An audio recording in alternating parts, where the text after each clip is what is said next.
ರಾಜ್ಯ ಬಿಜೆಪಿ ನಾಯಕರ ಬಣಜಗಳ ಈಗ ದೆಹಲಿ ಹೈಕಮಾಂಡ್ ಅಂಗಳ ತಲುಪಿದೆ. ನೆಪ ಮಾತ್ರಕ್ಕೆ ವಕ್ಫ್ ವಿರುದ್ಧ ಬೀದರ್ ಟು ಚಾಮರಾಜನಗರ ಪಾದಯಾತ್ರೆಯನ್ನು ಹಮ್ಮಿಕೊಂಡಿರುವಂತಹ ಯತ್ನಾಳ್ ಪಾದಯಾತ್ರೆಯುದ್ದಕ್ಕೂ ವಕ್ಫ್ಗಿಂತ ಹೆಚ್ಚಾಗಿ ಅಪ್ಪ ಮಕ್ಕಳು ಅಂತಾನೆ ಜಪ ಮಾಡ್ತಿದ್ದಾರೆ. ವಿಜಯೇಂದ್ರ ಬಿಟ್ಟ ನೋಟಿಸ್ ಅಸ್ತ್ರಕ್ಕೆ ಪ್ರತಿಯಾಗಿ ದೆಹಲಿ ಮಟ್ಟದಲ್ಲೇ ಪ್ರತ್ಯಾಸ್ತ್ರವನ್ನು ಹೂಡೋಕೆ ಯತ್ನಾಳ್ ಸಿದ್ಧತೆ ನಡೆಸಿದ್ದಾರೆ ಅನ್ನೋದು ಆ ಟೀಮಿನ ಕಾನ್ಫಿಡೆನ್ಸ್ನಿಂದಲೇ ಸ್ಪಷ್ಟವಾಗಿದೆ. ವಿಜಯೇಂದ್ರನ ಬೆಳವಣಿಗೆಗೆ ಬ್ರೇಕ್ ಹಾಕಲೇಬೇಕು ಅಂತ ಪಣ ತೊಟ್ಟಿರುವಂತಹ BL ಸಂತೋಷ್, ಪ್ರಹ್ಲಾದ್ ಜೋಶಿ ತರಹದ ದೆಹಲಿ ಮಟ್ಟದ ನಾಯಕರು ಯತ್ನಾಳ್ ಟೀಮಿನ ಹಿಂದಿದ್ದಾರೆ ಅನ್ನೋದು ಬಹಿರಂಗ ಸತ್ಯ. ರಾಜ್ಯ ಬಿಜೆಪಿ ನಾಯಕರ ಬಣಜಗಳ ಈಗ ದೆಹಲಿ ಹೈಕಮಾಂಡ್ ಅಂಗಳ ತಲುಪಿದೆ.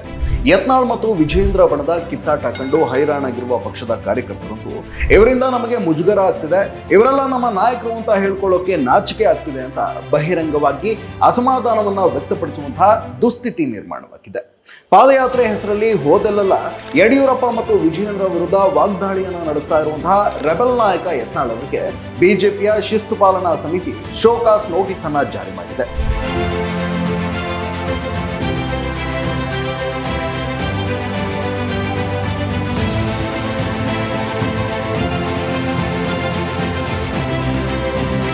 ಆದರೆ ಹೈಕಮಾಂಡ್ ನೋಟಿಸಿಗೂ ಕೇರು ಮಾಡದಂತಹ ಯತ್ನಾಳ್ ತಮ್ಮ ಹಳೆ ವರಸೆಯನ್ನೇ ಮುಂದುವರೆಸಿದ್ದು ಯಡಿಯೂರಪ್ಪ ಮತ್ತು ವಿಜಯೇಂದ್ರ ಬಣದ ಮೇಲಿನ ವಾಗ್ದಾಳಿಯನ್ನ ಇನ್ನಷ್ಟು ತೀವ್ರಗೊಳಿಸಿದ್ದಾರೆ.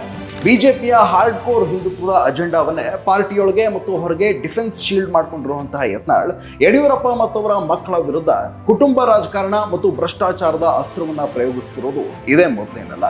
ನೆಪ ಮಾತ್ರಕ್ಕೆ ವಕ್ಫ್ ವಿರುದ್ಧ ಬೀದರ್ ಟು ಚಾಮರಾಜನಗರ ಪಾದಯಾತ್ರೆಯನ್ನು ಹಮ್ಮಿಕೊಂಡಿರುವಂತಹ ಯತ್ನಾಳ್ ಪಾದಯಾತ್ರೆಯುದ್ದಕ್ಕೂ ವಕ್ಫ್ಗಿಂತ ಹೆಚ್ಚಾಗಿ ಅಪ್ಪ ಮಕ್ಕಳು ಅಂತಾನೆ ಜಪ ಮಾಡ್ತಿದ್ದಾರೆ.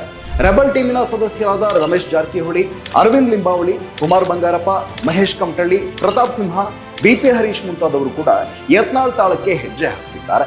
ಇವರೆಲ್ಲರೂ ಸೇರ್ಕೊಂಡು ಪಾದಯಾತ್ರೆ ಹೆಸರಲ್ಲಿ ಶಕ್ತಿ ಪ್ರದರ್ಶನಕ್ಕೆ ಮುಂದಾಗಿರೋದು ವಿಜಯೇಂದ್ರ ಬಣದ ನಿಂದೆಗೇರಿಸಿದೆ. ಅದರಲ್ಲೂ ನೇರ ಅಟ್ಯಾಕ್ಗೆ ಇಳಿದಿರುವಂತಹ ಯತ್ನಾಳ್ ರಾಜ್ಯದಲ್ಲಿ ದಿನದಿಂದ ದಿನಕ್ಕೆ ಹಿಂದುತ್ವದ ಐಕಾನ್ ಆಗಿ ಜನಪ್ರಿಯತೆಯನ್ನ ಹೆಚ್ಚಿಸಿಕೊಟ್ಟಿದ್ದಾರೆ. ಆ ಮೂಲಕ ವಿಜಯೇಂದ್ರ ರಾಜ್ಯ ಬಿಜೆಪಿ ಘಟಕವನ್ನ ಹ್ಯಾಂಡಲ್ ಮಾಡೋಕೆ ಸಮರ್ಥ ನಾಯಕನಲ್ಲ ಎಂಬ ಸಂದೇಶವನ್ನ ಹೈಕಮಾಂಡ್ಗೆ ಮತ್ತು ಪಕ್ಷದ ಕಾರ್ಯಕರ್ತರಿಗೆ ತಲುಪಿಸುವಂತಹ ಯೋಜನೆ ಹಾಕಿಕೊಂಡಿರುವುದು ಸ್ಪಷ್ಟವಾಗಿ ಗೋಚರಿಸುತ್ತಿದೆ. ಒಂದಿಬ್ಬರು ಹಾಲಿ ಶಾಸಕರು, ಉಳಿದವರೆಲ್ಲರೂ ಮಾಜಿ ಶಾಸಕರು ಮತ್ತು ಸಂಸದರು. ಇವರನ್ನೆಲ್ಲ ಕಟ್ಕೊಂಡು ಪಕ್ಷದ ರಾಜ್ಯಾಧ್ಯಕ್ಷನಾಗಿರುವಂತಹ ವಿಜಯೇಂದ್ರ ವಿರುದ್ಧ ಯತ್ನಾಳ್ ಸಮರ ಸಾರೋಕೆ ಸಾಧ್ಯನಾ?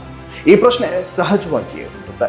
ಆದರೆ ರಾಜ್ಯ ರಾಜಕಾರಣದಲ್ಲಿ ಶತಾಯ ಗತಾಯ ಯಡಿಯೂರಪ್ಪನವರ ಪ್ರಭಾವವನ್ನ ಕೊನೆಗಾಣಿಸಲೇಬೇಕು, ವಿಜಯೇಂದ್ರನ ಬೆಳವಣಿಗೆಗೆ ಬ್ರೇಕ್ ಹಾಕಲೇಬೇಕು ಅಂತ ಪಣ ತೊಟ್ಟಿರುವಂತಹ BL ಸಂತೋಷ್, ಪ್ರಹ್ಲಾದ್ ಜೋಶಿ ತರಹದ ದೆಹಲಿ ಮಟ್ಟದ ನಾಯಕರು ಯತ್ನಾಳ್ ಟೀಮಿನ ಹಿಂದಿದ್ದಾರೆ ಅನ್ನೋದು ಬಹಿರಂಗ ಸತ್ಯ.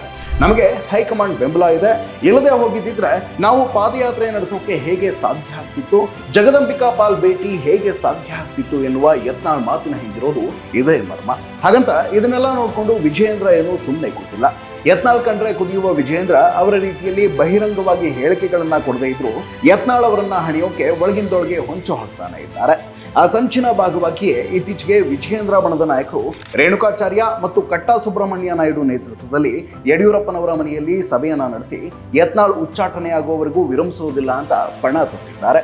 ದಾವಣಗೆರೆಯಲ್ಲಿ ವಿಜಯೇಂದ್ರ ಅವರನ್ನ ಬೆಂಬಲಿಸಿ ಬೃಹತ್ ಸಮಾವೇಶವನ್ನ ನಡೆಸಿ ಶಕ್ತಿ ಪ್ರದರ್ಶನವನ್ನ ಮಾಡುವುದಕ್ಕೂ ರೇಣುಕಾಚಾರ್ಯ ಅಂಡ್ BC ಪಾಟೀಲ್ ಮುಂತಾದವರ ಟೀಮ್ ಸಜ್ಜಾಗಿದೆ.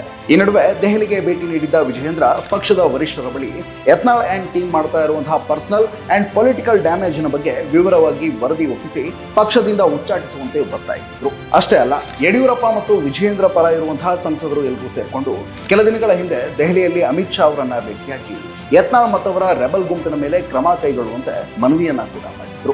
ಅದೇ ಕಾರಣಕ್ಕೆ ಬಿಜೆಪಿ ಹೈಕಮಾಂಡ್ ಯತ್ನಾಳ್ ಮತ್ತು ರಮೇಶ್ ಜಾರಕಿಹೊಳಿಗೆ ಶೋಕಾಸ್ ನೋಟಿಸ್ ಅನ್ನ ಜಾರಿ ಮಾಡಿದೆ ಅನ್ನೋ ಮಾತುಗಳು ಕೂಡ ಚರ್ಚೆಯಲ್ಲಿವೆ.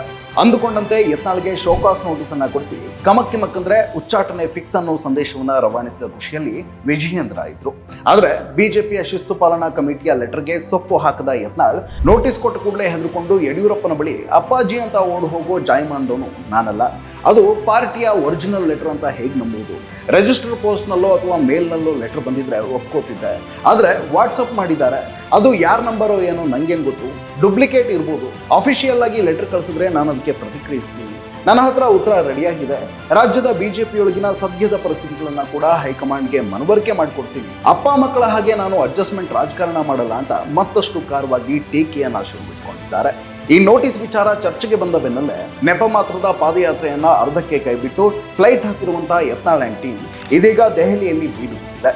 ಪಾದಯಾತ್ರೆಯನ್ನೇ ಕಂಪ್ಲೀಟ್ ಮಾಡದೆ ವಕ್ಫ್ ವಿಚಾರವಾಗಿ ಜೆಪಿಸಿಗೆ ವರದಿಯನ್ನ ಸಲ್ಲಿಸೋಕೆ ಬಂದಿದ್ದೇವೆ ಅಂತ ರಮೇಶ್ ಜಾರಕಿಹೊಳಿ ತರಹದ ನಾಯಕರು ಮಾಧ್ಯಮದವರ ಪ್ರಶ್ನೆಗೆ ಹಾರಿಕೆಯ ಉತ್ತರಗಳನ್ನ ನೀಡುತ್ತಿದ್ದಾರಾದರೂ ವಿಜಯೇಂದ್ರ ಬಿಟ್ಟ ನೋಟಿಸ್ ಅಸ್ತ್ರಕ್ಕೆ ಪ್ರತಿಯಾಗಿ ದೆಹಲಿ ಮಟ್ಟದಲ್ಲೇ ಪ್ರತ್ಯಾಸ್ತ್ರವನ್ನ ಹೂಡೋಕೆ ಯತ್ನಾಳ್ ಸಿದ್ಧತೆ ನಡೆಸಿದ್ದಾರೆ ಅನ್ನೋದು ಆ ಟೀಮಿನ ಕಾನ್ಫಿಡೆನ್ಸ್ ನಿಂದಲೇ ಸ್ಪಷ್ಟವಾಗಿದೆ.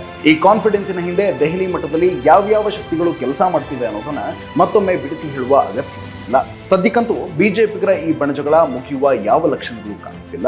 ಇವರ ಕೆಸರ ಚಾಟ ಕಂಡು ಹೈರಾಣಾಗಿರುವಂತಹ ಪಕ್ಷದ ಕಾರ್ಯಕರ್ತರು ಮತ್ತು ಜನರು ರೊಚ್ಚಿಗೇಳುವ ಮೊದಲು ಬಣಜಗಳದಲ್ಲಿ ಮುಳುಗಿ ಹೋಗಿರುವಂತಹ ಈ ನಾಯಕರು ಎಚ್ಚೆತ್ತುಕೊಂಡು ವಿಪಕ್ಷದ ಜವಾಬ್ದಾರಿಯನ್ನ ನಿಭಾಯಿಸಬೇಕಿದೆ.